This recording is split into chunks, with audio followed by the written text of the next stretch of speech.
All right. Good afternoon to those of you on the East Coast.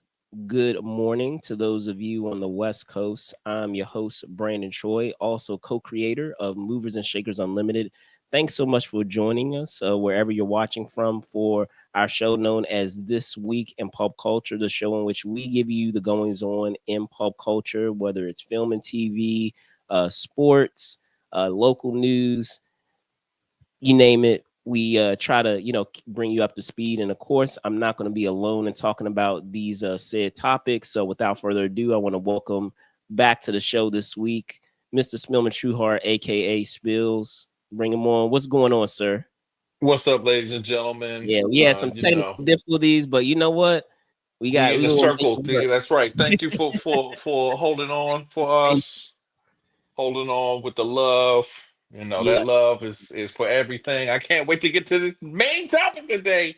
Okay. All right. Well, as Spill was teasing, we do have we do have a main topic to discuss in the world of sports, some basketball things, and also a football thing to get into as well. But before we get into that, we did have a jam-packed week with a lot of said topics. Not just only in news, general news, but also in film and TV. So without further ado, Spillman, shall we dive in? Let's get it, ladies and gentlemen. Let's get it. All right. So we're gonna start first with our trailer alley. I'll pull it, see if I can get it up here. We did have a trailer, a little small trailer for Daredevil Born Again, which you can see here that dropped this past week, and um, you know it dropped this past Wednesday, and based off the trailer, there are some things that we have been that we have that are alluded to us. There are some returning faces. Of course, we have many of those said recognizable faces from the Netflix run of the show, including, of course, uh, who we have with Frank Castle, the Punisher.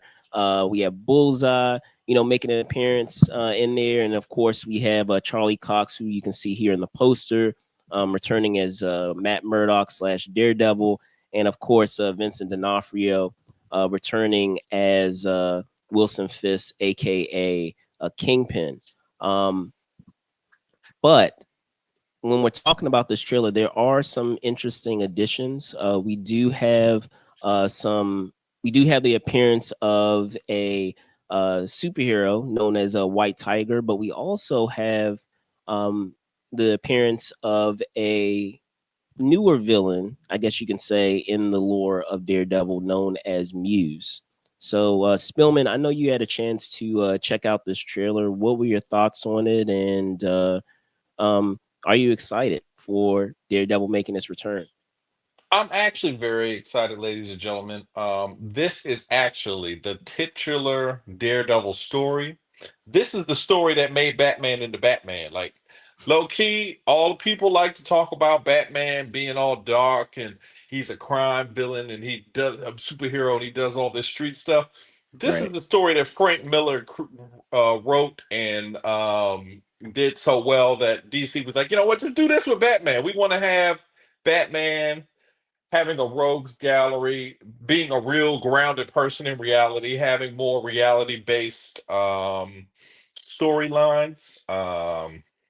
It's interesting they made a twist in this version of the Born Again story where Kingpin is now the mayor of DC, of New York City, not DC. I'm just, ladies and gentlemen, I just everything's DC right now, but it was just very interesting to see what they're doing with it. I like some of the trailers we saw.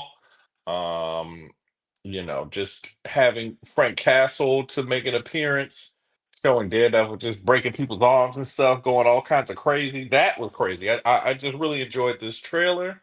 I'm excited to see what they do with it. A lot of the fans were upset with Daredevil's appearance on She-Hulk, which I feel like they just hating because they wanted, they got a gigantic thing going on, but we don't get into that kind of stuff on this podcast. But I just Uh, I'm really interested to see what they do with this character. Daredevil was the best TV show that Marvel's ever put out.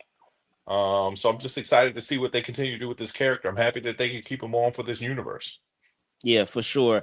I, I'll say a couple of things. I'll say first, good on Marvel for not falling into the trap of lightening the material for Daredevil. Daredevil is a dark character. If we're talking about a lot of those grounded characters, we get into some dark material, and good on them for not trying to make it not trying to change that MA related material that we were accustomed to from the Netflix iteration. And I'm sure I have no proof of this, but I'm sure what is it, Deadpool, the success of Deadpool helped in that decision and that bravery to be able to decide to bring that same maturity in the content over to Disney Plus.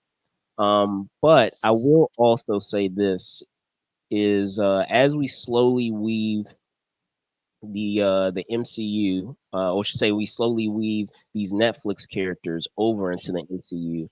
I'll just be very curious to see how that all fits in the larger narrative of the shared universe of the MCU, because while it's great, as I said, that you are bringing over Daredevil and you're not changing that aesthetic of it being, dark and mature and gritty, there are going to be some things that fall to the wayside, because let's be honest, when we're talking about Daredevil in the context of the Netflix show, a lot of those shows, in the same way that we had with Agents of Shield, it was a part of the MCU, but it wasn't really, like, I don't know how to really explain that, where they would allude to a lot of events that happened in the cinematic universe, but there would be instances where you would try to connect the dots and say, okay, is this really happening in the MCU? Because this isn't addressed in some of the films. Like the series is addressing a couple major events from the films, but the films are not addressing or including some of the events of the Netflix show into their films. So now now that we have officially now have Daredevil in the MCU, what is that going to look like? What things are they going to be able to keep, and what things are they going to kind of throw to the wayside with this soft reboot? And are the things that they change or decide to get rid of for the sake of the larger narrative, is it going to be something that folks are going to have issues with? Will we have issues with it when we see it? So I feel like this is going to be the first test with Daredevil as they slowly weave other Netflix characters, because in not too far behind Daredevil, we're going to get Punisher. I mean, he's in this series, but from what I understand, he's going to also get his own series as well. And then we're also going to have other characters from the Netflix series or the Netflix universe pop up, whether it's Jessica Jones or Luke Cage and others. So I will be very fascinated to see how that transition works. But I don't know if you have any other final thoughts before we move on. I think that they captured what is essentially true in the DC universe. I mean, in the Marvel universe at large, where like Daredevil's kind of neighborhood guy. Like, there's difference between a superstar like TV personality and somebody who's famous in your hometown. Like, we know who Big G from The Wire is. We know who Big G is, but like, Big G don't be at the Oscars. So it's like one of those kind of things. I think it's like, the stories that are important locally are not national stories always. They may be a big story locally, like something that was a huge deal in one place may not make national news. And, half the time the Avengers are in a whole nother galaxy. So if you're in another galaxy, no one has time to check up what Daredevil and I Kingpin are hear doing. you. I hear you. But when we're talking about Avengers and those Earth based characters, even if it is a globe trotting epic story, it still is taking place on Earth, with some of those stories. So Some of that's them. I mean, like I said, he was in She-Hulk. well, Sure, it was like a random hookup, but sometimes that's how it I'm just saying happens. prior to Yeah. all that connection with She-Hulk and now having his own show, I feel like in the same way that Agents of Shield almost became like the the bastard child of the MCU, or what's the word? There's a term that I'm looking for, but It's uh, almost an addendum. It's an addendum. They're using these yeah, other shows as like addendums and also rants. Like, hey, if you have more questions, read this little section. And they've always done that. I think that they're good at that. An omnibus of sorts. for sure, for sure, for sure. Yeah. All right, but switching gears, we're gonna move on to a story that is quite inspiring. We have centenarians, so those that are 100 plus. Let me see if I can bring them up here. But yes, yeah, the story of centenarians, Betty, who is 100, who you see here, and Elton, 101. So Betty and Elton Dinner, who are high school sweethearts who celebrated their 82nd wedding anniversary this past October. In an exclusive Out of People magazine, when asked about the secret to their long-lasting union, they credited patience as well as their faith as cornerstones to their successful marriage. But to just to give you, some figures on how rare this is, as highlighted in the article in the U.S., almost half of marriages these days, they end in divorce, and the average length of first marriages that end in divorce is typically 8 years in, with a greater chance of divorce increasing with each following divorce. And this is per the U.S. Census Bureau. Additionally, the average lifespan of both sexes, male and female, is 77 years on average, according to the CDC. So, Spillman, what are your thoughts on 82nd? That's insane. 82nd anniversary being married. I'm going to actually be the Grinch on this one, ladies and gentlemen. Uh We're never going to find love like this. Me and Brandon are both single men. oh. We've been out here for about a quarter of their, or not even a quarter. That's 82. That's a quarter. So we've been adult men for about 20 years, trying to find love. Don't nobody love us.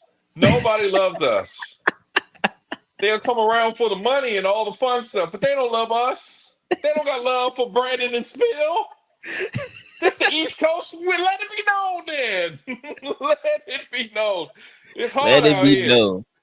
Let it be known. They're living in the simpler time. They didn't have TikTok or Tinder or any of them other kind of apps or Instagram so that you could get boyfriend jealous and be like, "Ooh, look, he bought her a new car. When you gonna buy me a new car?" Like that was a new car because he was cheating. Well, I'm not cheating on you. Why do I owe you a car? Because he was cheating. Ah, so I feel like we I need to I get like this. Spillman Some a therapy. That's couch, right. gentlemen, ladies That's and right, gentlemen. I ladies and feel like we need gentlemen. to get him a I'm going couch. to talk to you here in the internet land. These lovely couple have been together longer than my parents have been alive, and I can't find anything of substance. I'm alone in the world, all sad. So bad, so sad. This is beautiful, though. Heart emojis for them, hugs. They said that the faith and you know the loyalty, because there's no loyalty. They say that they're not loyal, but I'm not going to say who they is. They say that they're not loyal, but I just feel like Brandon put this on here to troll me specifically. Let me know what's going on, Hey, Brandon. okay, okay. So I will say this, and it's roughly what you're saying as well. Is that this is incredibly impressive to be married for 82 years. But I will also say, the skeptic in me, we will never see anything like this. Not never. The only reason why I say that is because not only are they a product of their time, because apparently, according to the article, they were married in 1942, whole different Crazy. other time than 2024. or 2025. I'm sorry, excuse me, They barely had 2025. telephones back then. But yeah, whole different other time. When we're talking about, I feel like the fact that they have been married for 82 years is not only a product of their time, but is also I want to say a hybridization, not only of their time, but also of one of the factors that we have currently in today's society. So the reason why I say that is folks were getting married way earlier than what they are now, back in 1942. When we're talking about what is it, equality among the sexes, completely different in 1942 when we're talking about 2025, and That's right. You what could women were doing. ivory tower a young lady. That's what I'm I'll saying. put you up in this house, girl. What women were doing back in 1942 versus 2025, you have far more women now that are more focused on their careers than being the housewife, or taking care of the household and the kids. So it's a whole other mindset that we have among the sexes, and then on top of that, with technology too, folks were getting married way earlier because that life expectancy wasn't up to the point that it is now, thanks to advances that we have in sciences, where folks are living a lot longer. We're But gonna be lonely longer too, Brandon. but I'm Lonely for a lot saying, longer. the skeptic in me also is saying that, and Spillman already brought this up, also because of technology, I don't see us. I don't see folks being married for 82 years No. based on what we have with social media and the nature of social media and that access. When we're talking about where folks are getting divorced far far sooner because of, unfortunately, for better or for worse, technology. They be So getting caught a lot more too. It used to be you could have a so whole nother family across town, ladies and gentlemen. You can't do that anymore. hey, from what I understand, the that still happened, but because of technology, you have a higher likelihood of that being, You can't even have another family in another country anymore. They be like, who are the people in that other country? I see you on WhatsApp. Why you on WhatsApp? Get off of WhatsApp. Why you on there? you have Facebook and It's a Instagram whole that different world. shows That's right. location. That's right. Why are you out there? I thought you was on a So business trip. You're not supposed to be a Bora Bora. You can't have a Bora so Bora family anymore, ladies and gentlemen. completely different time. Again, Wow. kudos to them. Congratulations to them, though. Kudos Shout outs 82 to them. That's years. beautiful. But But they ain't gonna happen. The skeptic in me, it's they a ain't little gonna happen depressing. anytime soon. Oh, Anytime soon. So it's so but cold in the D.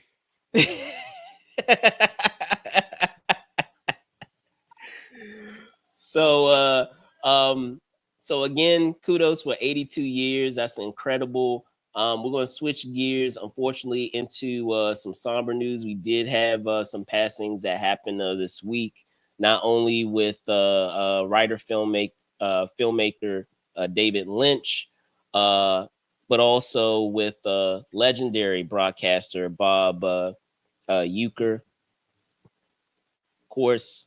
But we're going to start first with Lynch, and this was announced this past Thursday from his family on social media.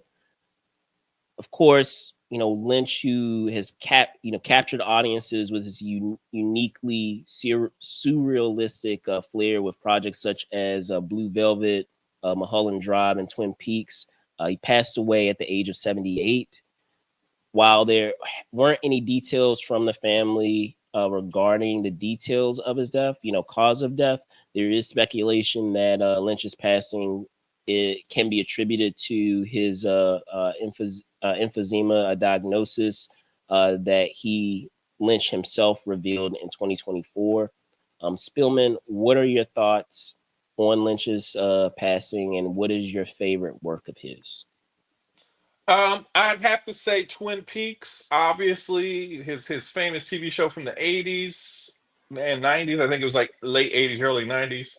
Yeah. Um, Obviously a style icon. You see his hair throughout. He's always had the cool hair with the very cool leather jackets. I think he and Tim Burton kind of ushered in that kind of like non sequitur, cool, like kind of thing that they both really embraced. I really, sad to see him go. This is obvious. A lot of people are saying he passed away from complications of emphysema that were exacerbated by the Los Angeles fires, which we talked about last week. Shout out to those families out there. It's just a sign that we got to take care of our world. Because it's not good to have all of these kinds of environmental issues that are unnatural affecting people. We think of them as old people's houses burned down. Unfortunately, people also succumb to the horrible conditions of the outside in situations like this. So, shout out to his family. Great, great director. What was your favorite of his works? I mean, you already highlighted it. I'm definitely a fan of Twin Peaks, and just as I mentioned before, just that surreal type of aesthetic that he utilized in in that work. People still talk about it today, and people still analyze that work of his to this day, of how groundbreaking it was, and just the nature of that story, and how it evolves from one point in the beginning to the end, is still to this day a project that folks talk about. So I would definitely say for me it would be Twin Peaks. I don't know what it would be for you guys out there. As I said, we also have Mulholland Drive, which I know a lot of people, comment on as a memorable work of his. But yeah, for me, it's always going to be Twin Peaks, for sure, for sure. Um, but as I said, he wasn't the only one to pass this past week. We also had Bob Uecker, who also passed, aka Mr. Baseball. He passed Thursday at the age of 90 after a private multi-year battle with cancer. Despite being, many people would highlight as a mediocre major leaguer with clubs such as the Braves and Cardinals and Phillies, um, and of course with the not a successful stint as a Brewers scout. He would go on to be a major figure in the world of baseball after joining the Brewers radio team in 1971, and soon after as a broadcaster. But he, even outside of baseball, transcended the sport thanks to his appearances and popular uh, uh, commercials for Miller Lite, of course, appearing in the ABC sitcom Mr. Belvedere, as well as the Major League film trilogy. Not only that, he authored two books and even hosted Saturday Night Live and WrestleMania, just to name, a couple of other things that he did, in his career. So, Spillman, what are your thoughts on the passing of Mr. Baseball? This is kind of devastating to me. I feel like more so than Harry Carey, more so than who's the guy, the Dodgers announcer. This guy is the voice of baseball to me. Maybe even more so than a Bob Costas. It seems like to me, because of the major league movies, because of just his vocal ubiquity. I feel like as a child of the 90s, this is the voice of baseball to me. So really sad to see him go. I was a really big fan of the major league movies. I imagine when I'm at National Stadium to this day that I'm in the booth with him. That's what it feels like to me. I feel like, oh, we're just watching a game, kicking back, enjoying ourselves. When some of the controversies that have mirrored some of the things that have happened with the Brewers on that, or actually in the movies it's the Cleveland Indians, but mirroring the different things that go on with a franchise, like the ownership trying to sell and the team not wanting to be mediocre just to sell. These are themes that still come up to this day. So to me, this was a major loss. Sad to see him go. What were your favorite things about Bob Uecker? So I'll say, first, just going into just his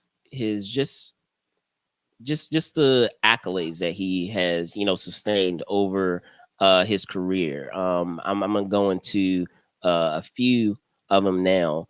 Is that he, he got into the Wisconsin Athletic Hall of Fame. His broadcasting led him into the Wisconsin Athletic Hall of Fame, the Radio Hall of Fame, the National Sportscasters and Sports Writers Association Hall of Fame, the National Association of Broadcasters Hall of Fame, and the National Baseball Hall of Fame, as the 2003 recipient of the Ford C. Frick Award. Incredible career. As I said, it's always fascinating when we're talking about how sometimes careers can start off one way and go another way. And despite the fact that, as I said, he wasn't a particularly remarkable baseball player when he was playing, but he had a second wind of sorts with his career, based on what he did in radio and in broadcasting. And regardless of how you may feel about his career as an athlete, especially in the majors, he still had an impact on the game, undoubtedly. And when we're talking about those said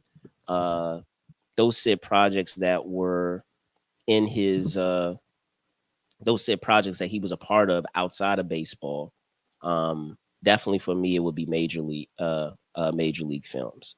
That's what my introduction to him was. And then afterwards, as I learned more about him, was able to do research as I grew up of other things of why he's such an icon in the sport of baseball. But my first introduction to Bob was the major league films. Like, I grew up on those films.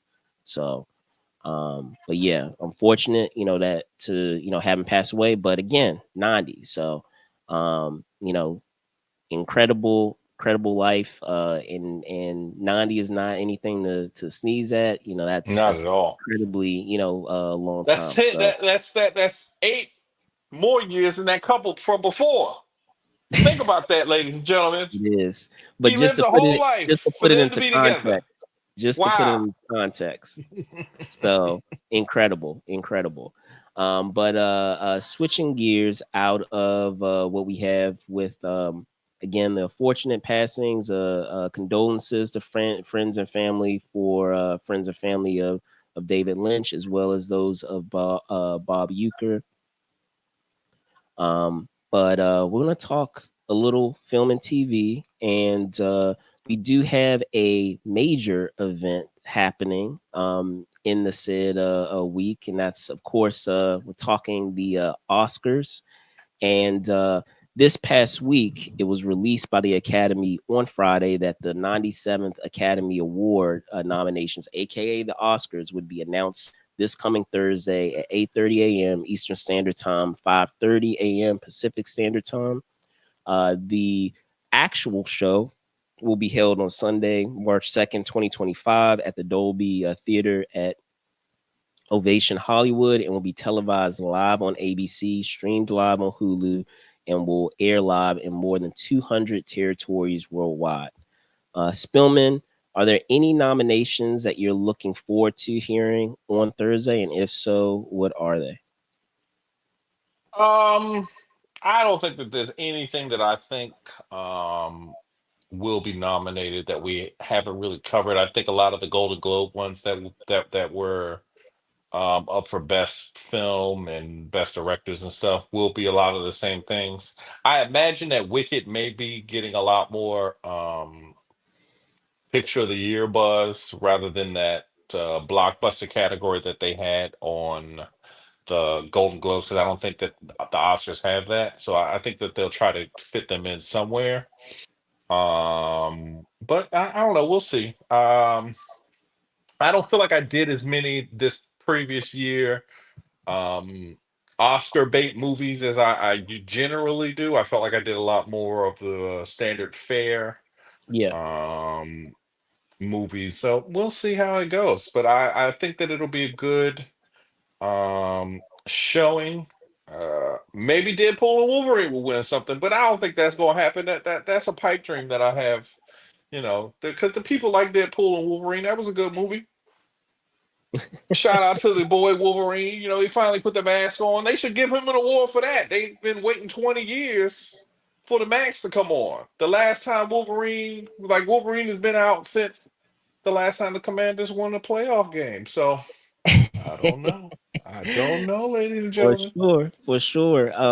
Well, I'll say that they're definitely, as you said, they're going to probably be some givens in terms of those projects that are nominated. I mean, immediately off the bat, I'm thinking, Dune 2. Of course, I'm thinking Wicked, A Real Pain. I definitely see, getting its shared nominations, The Brutalist as well.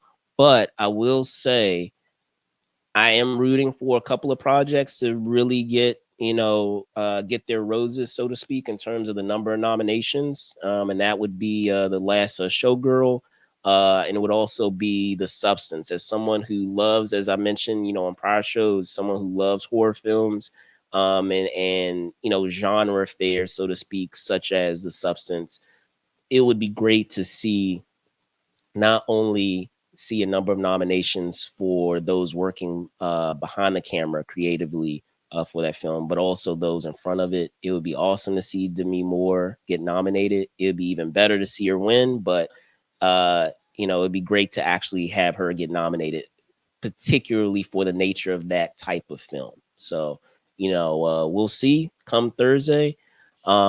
Hopefully I'm up and about to be able to check it out and not uh um having in the middle of something else where I'm able to still peel away, so to speak, and check out who gets nominated. But we'll see for sure. Any last thoughts before we get to our main topic story, Spillman?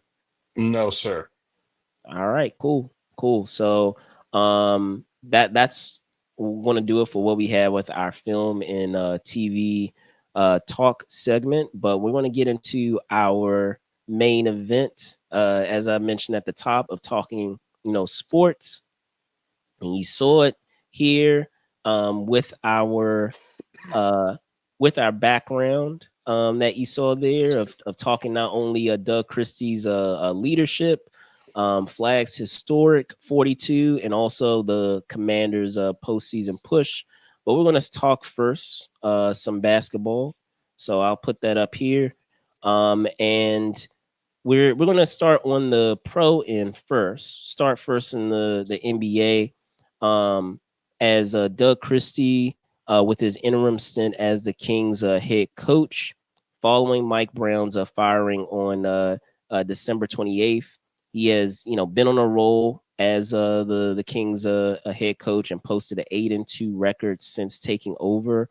And this 8-2 record included wins over the defending champion Celtics in Boston, as well as a very close, tight game against the Houston Rockets, or another game in which they won. And for those of you not aware, the Houston Rockets are among the best teams in the West currently in the Western Conference of the NBA. Spillman, do you believe?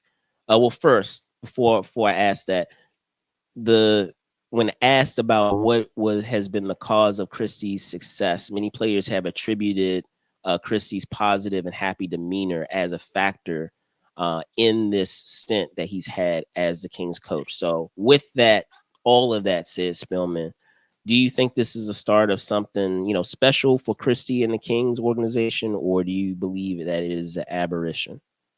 I feel like all this news about Doug Christie being the head coach leaves out the tidbit that Doug Christie is still married to Jackie Christie. I don't know if you know who Jackie Christie is. If you know, some of our ladies that watch the show have watched the show Basketball Wives, and they know that Jackie Christie don't play. Jackie Christie one time beat up Rick Fox. As a Lakers fan, I remember. So they winning them games because Doug Christie said, "Don't make me have to go get Jackie out here because she'll slap y'all around." Sabonis, he for sure knows that Jackie gonna slap people around. De'Aaron Fox, he may be fast, but Jackie still put the hands on you. So to me, I think that you see how he's clapping. He said, "Don't make me get Jackie to hit you. I'm gonna get you to."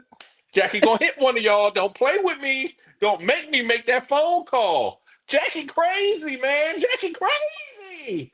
So to me, I'm happy. I'm happy to see Doug Christie do well. You know, obviously, big time Laker rival. We'd love to. We used to love to see him coming because you know he's not as tough as his wife. If he was as tough as his wife, maybe they would have won in 2002. But they didn't. They Ooh, didn't. They ooh, didn't. So you know, ooh, I'm ooh. happy to see him Fighting coaching the word. team up. Those are fighting words. But you know, I'm not talking about Jackie, so I'm not really that worried. I'm just gonna put that out there. So to me, I'm really excited about this. You know, Doug Christie's a great guy. He's a class act. You know, I kid him about Jackie being ready to fight, just because she do be ready to fight. She's an interesting lady. I like to hear her stories, and I even like to watch the Basketball Wives sometimes and see if she'll check somebody because she'll check them. She got, I'm gonna get you. So I just love that. So I'll say this about Christie. You know, of course, he was a commentator for a while, and he was also assistant coach for the Kings before stepping into the interim coach position.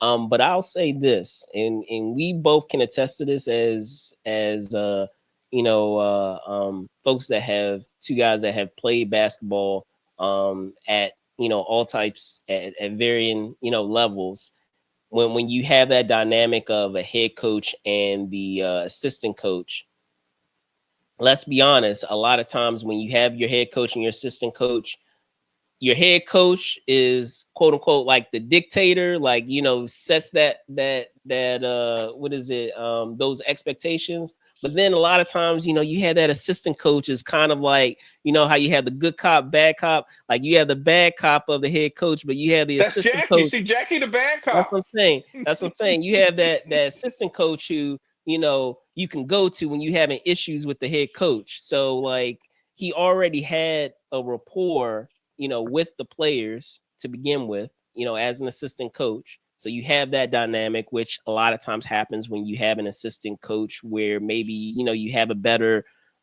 relationship with the assistant coach. I'm not saying all the time, but it's not unusual for players to you know have a better bond with their assistant coach or one of their assistant coaches versus their head coach, who the head coach is kind of like the the overarching person, like instilling all the expectations for the said team. So there's that.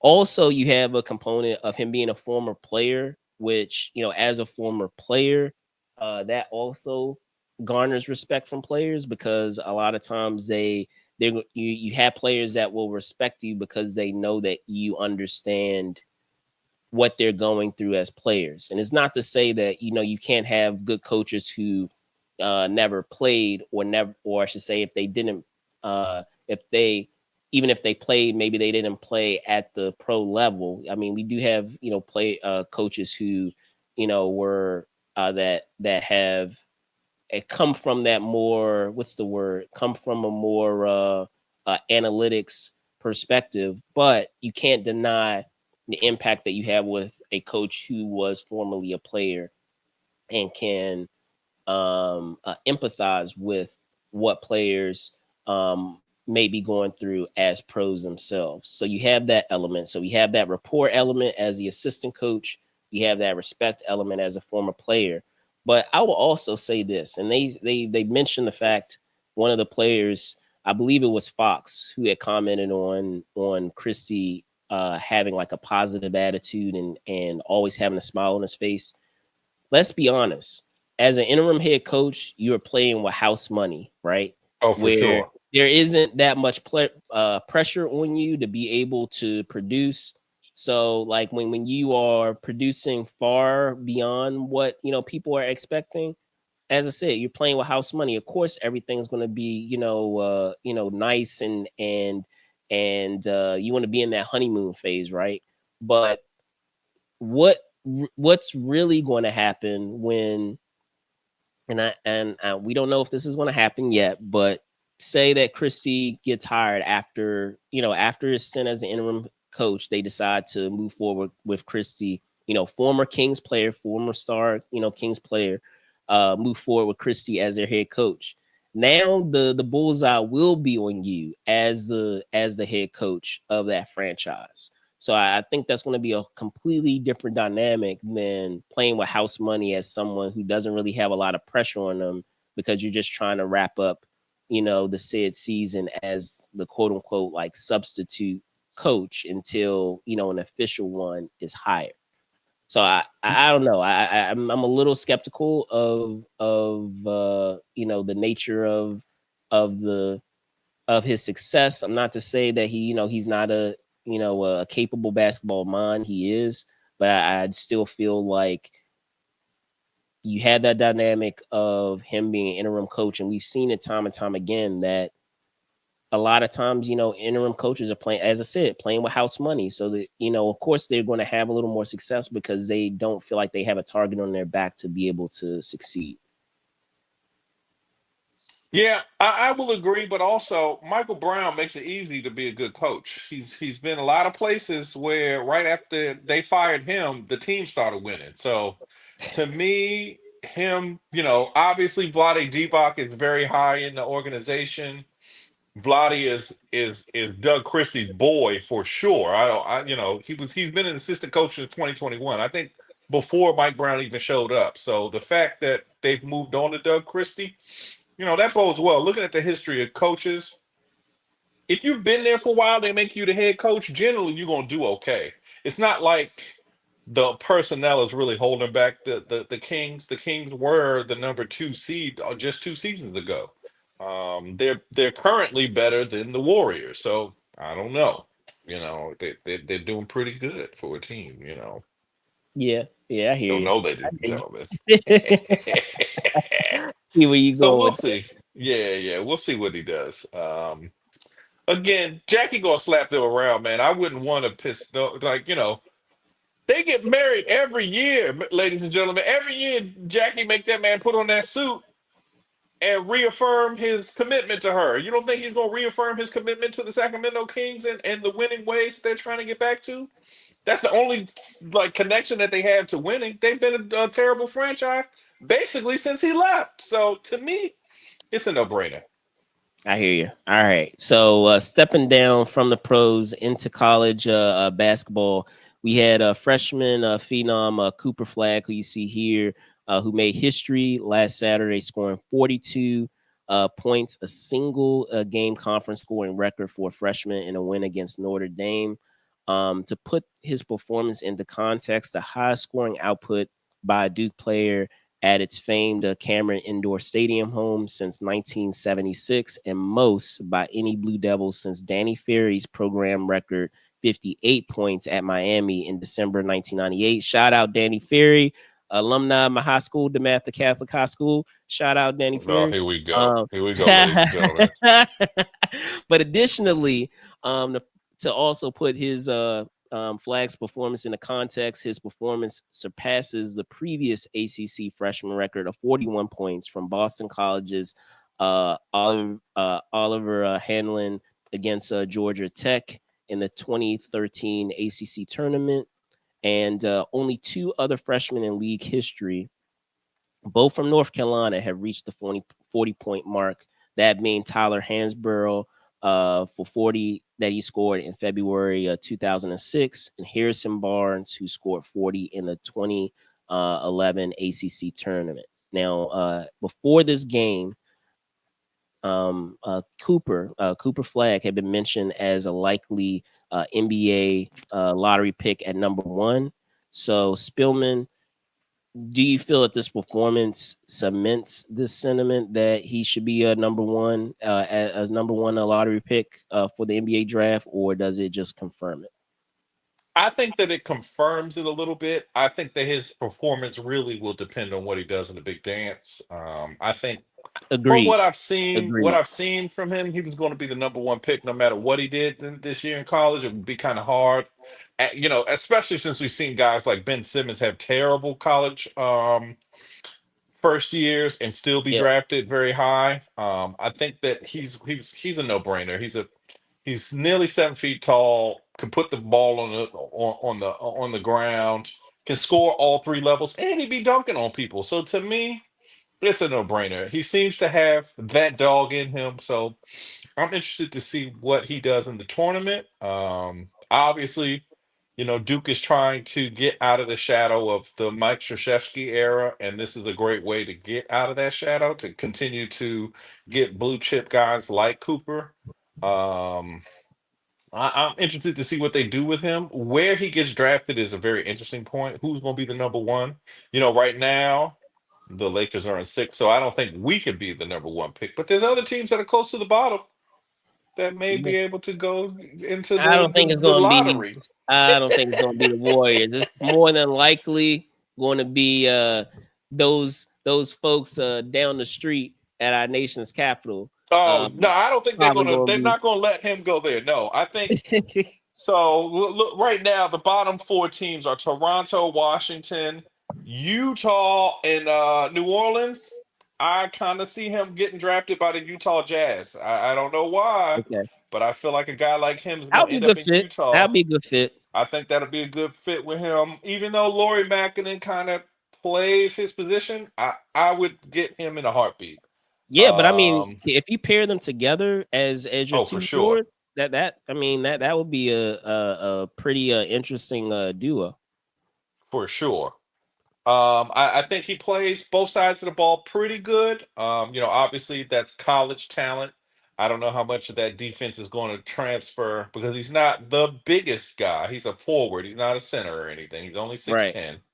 right. Um, they got him listed as 6'9" here on Basketball Reference, but Yeah. we'll see. I think the his future looks bright. I've heard some of the rumblings about him. I think. Have you seen the video about him that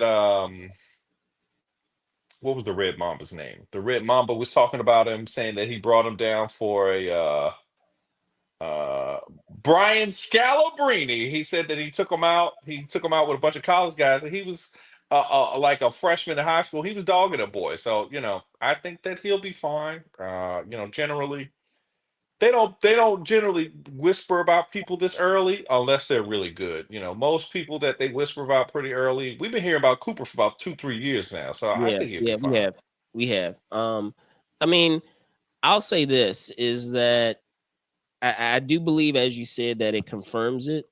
There have been, indications of what his potential is. When we had the USA team, a lot of times, they have college players that play, along those that USA team, for that way the USA team has another team to practice against. And from what I understand, and they even have video of it, you guys can look it up, that Cooper Flagg held his own against a lot of the pros when competing against them, when they were doing those practices for USA basketball. So, um, and this was even before he stepped foot into playing for Duke this season. So, to be able to at the age he's still 18, to be able to compete against not only the pros but the elite pros. When we're talking about the USA basketball team, we're talking about the best of the best, considered the best of the best of the league, and still be able to hold your own against those pros, not just the pros but the best of the best among the pros. That says something. um I still think the jury is out in terms of what his career will look like. I definitely see him being a pro. I just am not sure if he's going to be that type of pro that will uh um be like a generational superstar for a franchise. Right. I do feel like he has a versatile skill set. Like as you said, he can put the ball on the floor. He can uh he can put his back to the basket. He can, score from outside. All the things that in today's game you need to have as a skill set. He has them, checked off. But His considering that we athleticism, have, his athleticism does leave some questions. Like you I see him mean, I dunk, feel like he but he is doesn't athletic. dunk. Yeah. I feel like he is athletic, but when I'm comparing it against like those elite athletes that are just like freaks of nature, I still feel like he may have some issues with them. So like in terms of his trajectory, and I could be wrong about this, but at least from what I'm seeing right now, I picture him as a type of player who he's going to be a starter for a team. He's going to be a solid pro right now as it stands for Yeah. an organization. I don't see him being like a generational superstar where like you are centering your entire team around him for multiple years, like your LeBrons, your Wades, your Shaqs, like Nowitzki's. Like I don't see that right now, but I do Yeah. feel like he would be a solid pro, be able to score double figures, in the pros and have a solid career, at least as it stands now, in terms of his trajectory. But I don't know, maybe you feel differently, in terms of where you see him. I I feel don't like feel too I feel differently. like he's a slightly more athletic Christian Leitner. I can see that. Um I could see, obviously him being 6'9" and not 7 feet tall will take some of the things that he does in college and make them a lot harder because LeBron is 6'9". That's not, he's going to be a forward in the NBA, and like right now he's a power forward center. Sometimes he's the small ball center a lot for the Duke Blue Devils, I imagine. Based on the But pros, I don't I think, see him as a swing forward, like a yeah. small forward. Yeah, he's a 3 and D big man. Yeah, That shooting big man. And I just wonder about he's not exactly the heaviest either. He's only at 220, I think. They got him. No, I'm sorry. He's 205. And that's a little bit slight of stature for the for that NBA size. Yeah.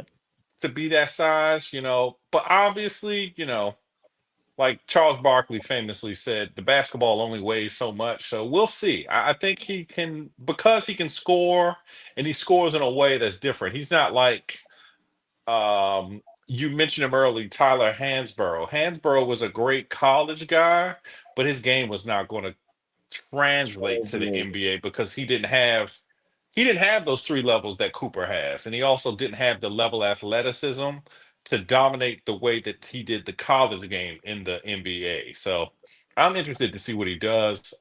Maybe he'll be a journeyman. Maybe he'll be a franchise star. We'll see. But as it stands right now, I'm just interested to see how he gets down. For sure. For sure.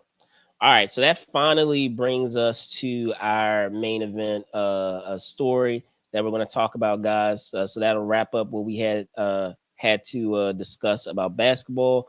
Now we're going to talk some football. So let me see if I can, bring this up for you guys. Uh, just last night, we saw the Washington Commanders punch their ticket to the NFC Championship game by beating the Lions 45-31.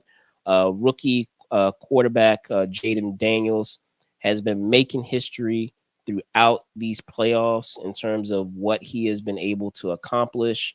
If we're talking about the his playoff debut, he became the first rookie quarterback to win a road playoff game since 2012 in the win that they had over the Buccaneers.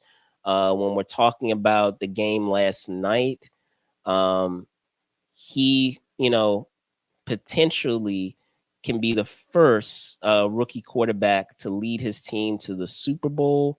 I mean, it's what been 33 years since the Commanders have been in an NFC title game. So Spillman, history is being made by Daniels. Do you think that it is too premature to start talking about the Washington Commanders and the Super Bowl, or not?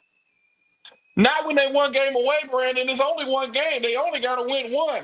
I'm so excited, ladies and gentlemen. I've been tempering my excitement about this football team all year. Ever since they hit that game-winning Hail Mary against the Bears, where all the Bears fans were so smug about the Commanders. They were talking about us because we've been losing for a long time. I know. The last time, to Brandon's words, the last time they were in the Super Bowl, Brandon was my son's age. So that tells you how long ago it is. My son is 5, ladies and gentlemen. That's a long time ago. But for us to be the Commanders, the Washington faithful, the long-suffering Washington faithful, I feel like we have all the things in place for him to be successful at this endeavor, to be the first rookie quarterback to take his team to the Super Bowl. We've got Magic Johnson in the house. Magic shared a special moment with him last night after they got that big win, when Magic was pumping him up. He's got poise in a way that it's not just gimmicky. Um, they don't seem to have to use their punter anymore. They just go for it on fourth down. They complete a lot of passes. He's got 3 levels of offensive threats.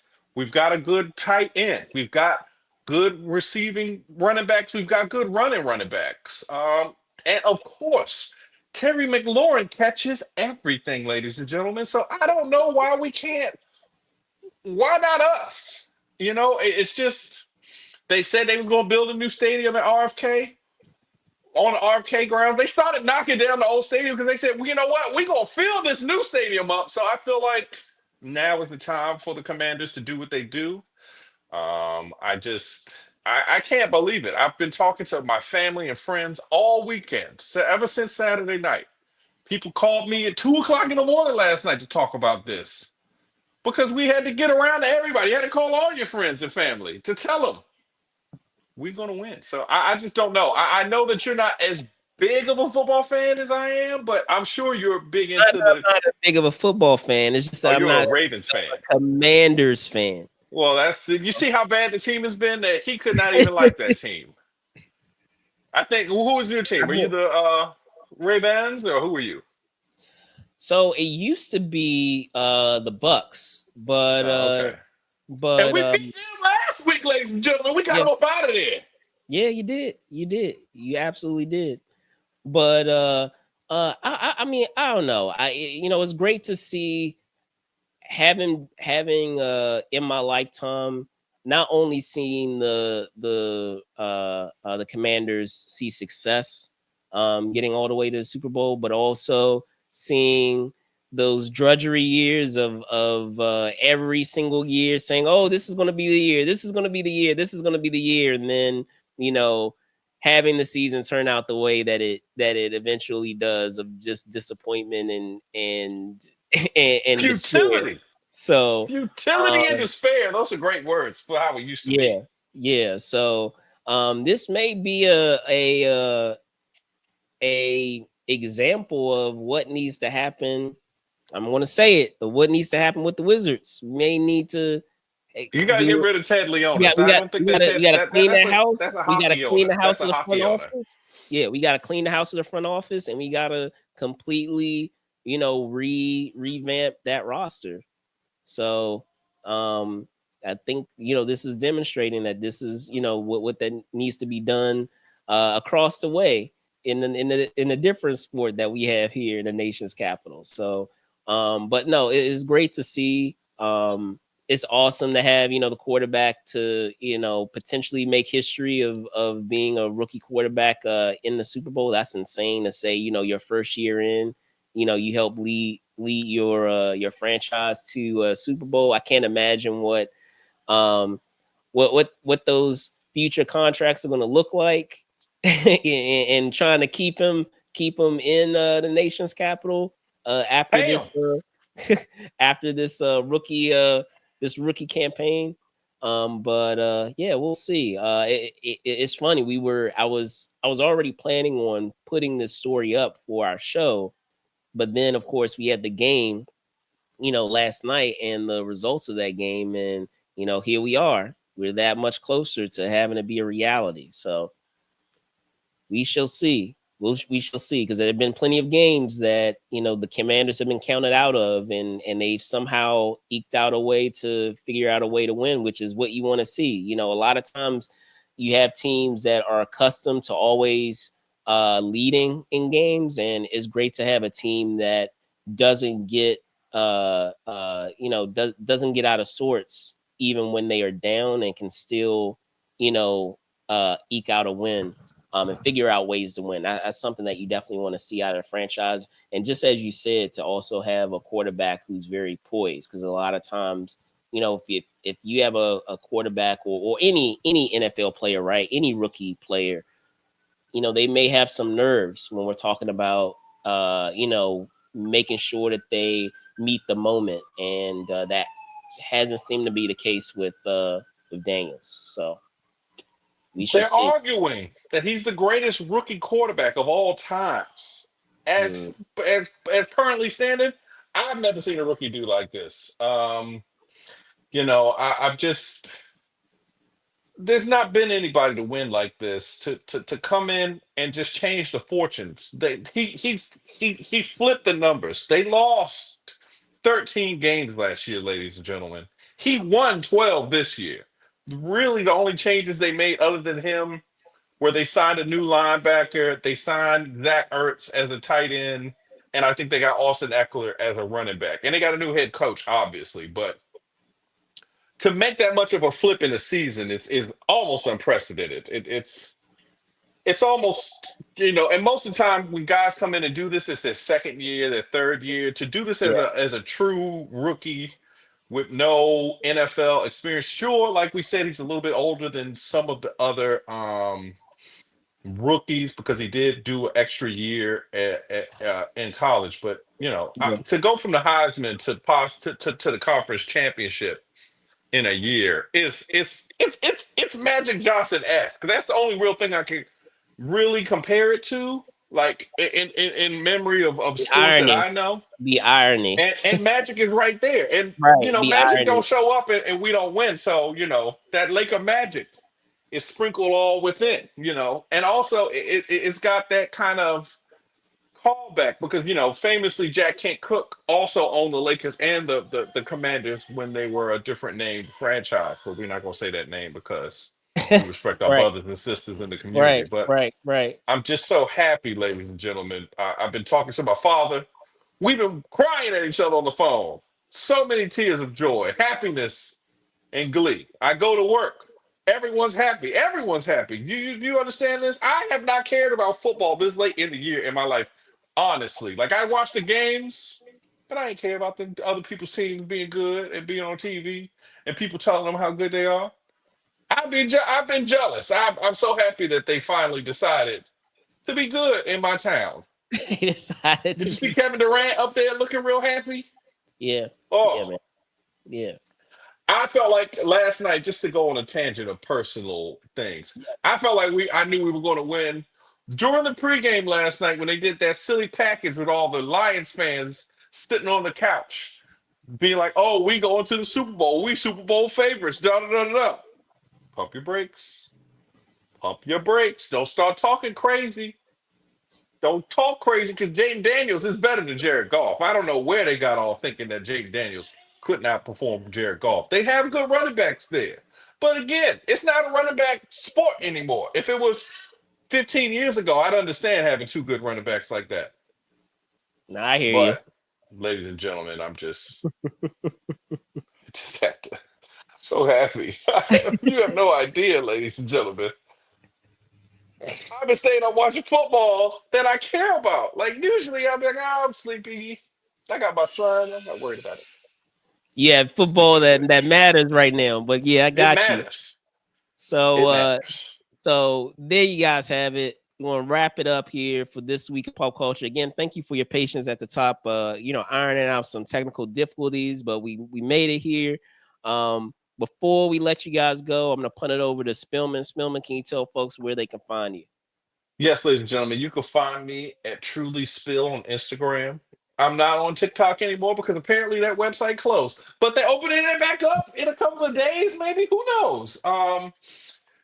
Just again, let's go for the Commanders. If you see me in the streets, say hail. All right. Well, there you guys have it. Again, I want to thank Spills for hopping on here and co-hosting with me for this week's edition of This Week in Pop Culture. I'm your host, Brandon Choi, also co-creator of Movers and Shakers Unlimited. You can find me at Brandon Choi ENT, which you see down below. Also at Brandon underscore ENT on Instagram. There you guys have it. Thank you guys so much for watching. Be safe out there, and see y'all soon. Peace. That's right.